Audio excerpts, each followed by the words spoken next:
ఈ మధ్య కాలంలో శివాజీ టీం నుండి పక్కకు వెళ్లిపోయి సీరియల్ బ్యాచ్ అయిన అమర్దీప్ టీంలో కలిసిపోయిన రతిక ఇప్పుడు శుభశ్రీతో కంటెండర్ టాస్క్ కోసం గొడవ పడుతూ వస్తుంది. అయితే సందీప్ అయితే కంటెండర్ టాస్క్ లో విజేతగా శుభశ్రీని ఎంచుకోవడం జరిగింది. ఇందులో సందర్భంగానే శుభశ్రీ దగ్గరికి వెళ్లి నువ్వు కంటెండర్ గా డిజర్వ్ కాదు, నీకన్నా బాగా నేనే ఆడగలను అనిపిస్తుంది, మన ఇద్దరి మధ్యన ఒక కాంపిటీషన్ పెట్టినట్లయితే బాగుంటుంది అంటూ సందీప్ ని రిక్వెస్ట్ చేసుకుంటూ ఉంటుంది.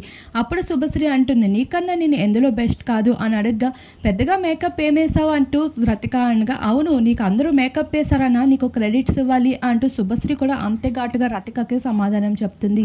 అంతలోనే అమర్దీప్ రావడం జరుగుతుంది. అమర్దీప్ వచ్చి కన్ఫ్యూజన్ గా మాట్లాడతాడు. ఒకటి పక్కన 2 సున్నాలు పెట్టినా 3 సున్నాలు పెట్టినా ఒకటే అంటూ మాట్లాడినప్పుడు ఏ పోరా ఇక్కడి నుండి అన్ని పిచ్చి పిచ్చి మాట్లాడతావు ఏంటి ఇక్కడికి వచ్చి అంటూ రతిక అయితే అమర్ని ఇన్సల్ట్ చేసేసింది అందరి ముందు.